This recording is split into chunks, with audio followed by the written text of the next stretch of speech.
I found an unusual glass sphere suspended by screws within a metal frame.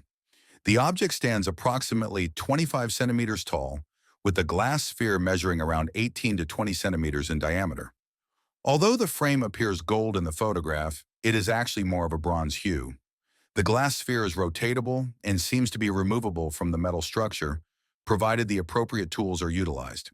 Anyone know what this is? It is a Campbell-Stokes sunshine recorder.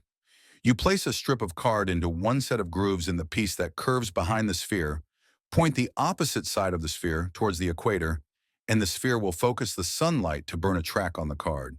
The card has hours marked, and more the card is burnt, the brighter the sunlight was.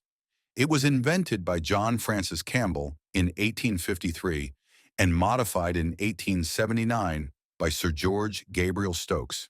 The original design by Campbell consisted of large ball lens set into a wooden bowl with the sun burning a trace on the bowl. Stokes's refinement was to make the housing out of metal and to have a card holder set behind the sphere. This basic unit is still in use today with very little change. It is widely used outside the United States. The Marvin Sunshine Recorder is generally the instrument used by the U.S. National Weather Service. An unusual, aged concrete pillar adorned with spikes was discovered in Split, Croatia. It seems to serve as a memorial, as indicated by the presence of a wreath. This solitary structure stands approximately 10 to 14 feet tall and is located in close proximity to the shore. Additionally, there are several cannons in the vicinity. Anyone know what this is?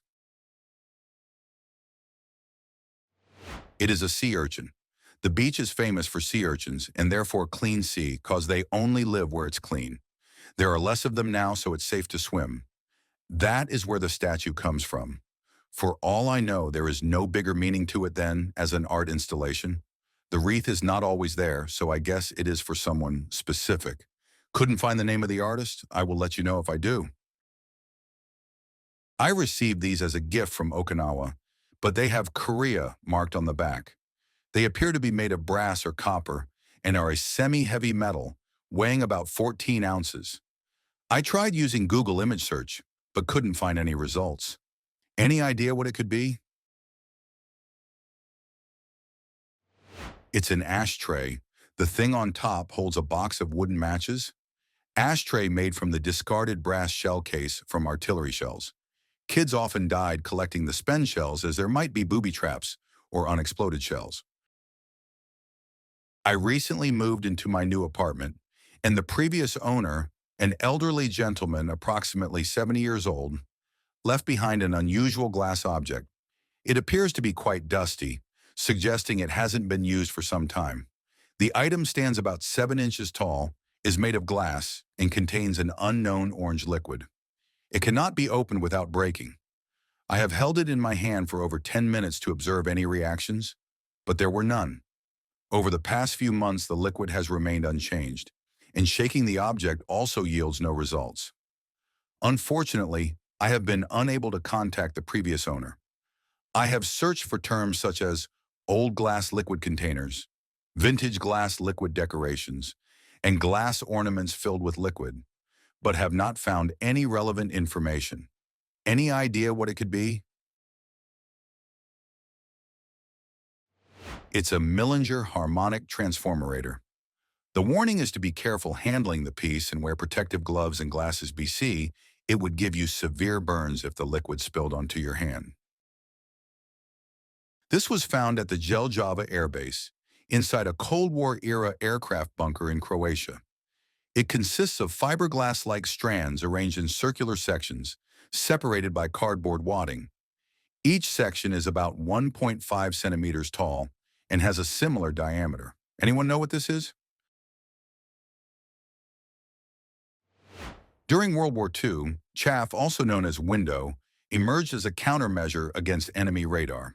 British researchers in 1937, including Gerald Touch, Robert Watson Watt, and R.V. Jones, proposed the idea of using lengths of wire suspended from balloons or parachutes to overwhelm radar systems with false echoes. Subsequently, they considered using pieces of metal foil falling through the air for the same purpose. In early 1942, Joan Curran, a researcher at the Telecommunications Research Establishment, further investigated this concept. She developed a plan to release packets of aluminum strips from aircraft to create a cloud of false echoes, confusing enemy detection systems. One early concept involved using sheets the size of notebook pages, which could also double as propaganda leaflets when printed. However, it was discovered that the most effective version consisted of strips of black paper backed with aluminum foil, packed into bundles weighing 1 pound each. The systems utilized small aluminum strips, or wires, cut to half the wavelength of the target radar, causing them to resonate and re-radiate radar waves. This made it challenging for opposing defenses to differentiate between the aircraft and the chaff echoes. Chaff was also independently developed in the United States by astronomer Fred Whipple and Navy engineer Merwin Bly. Whipple presented the idea to the collaborating Air Force. In the Pacific Theater, Japanese Navy Lieutenant Commander Sudo Hajime invented a Japanese version called Gimenshi, or deceiving paper. I found these items in a home workshop at a residence where I work. They measure approximately 5 inches in length, with the wider ends having a diameter of 1/2 inch, and the sharp ends are extremely sharp. They are thin-walled, hollow brass cones with pointed tips. Any ideas what this thing is?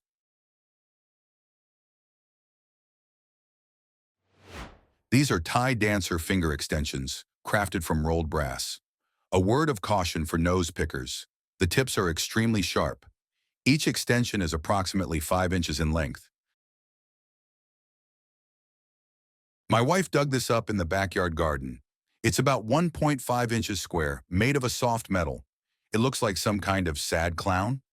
My wife said it was bent when she found it, and she bent it back. The backside exposed metal is pockmarked. Anyone know what this is? This, some kind of vintage brooch missing the latch piece. I purchased it at a garage sale several years ago. It features dark wood and a small metal ring at the top of the main body. The piece is hollow, and the front panel appears to have come off at some point, but is now stuck in place. It is located in Canada and has some bug holes. We haven't conducted extensive research on it yet. I haven't found any stamps, brands, or markings. No words, numbers, or symbols.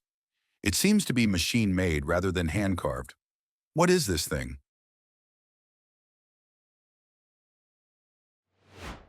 This is a wood canteen.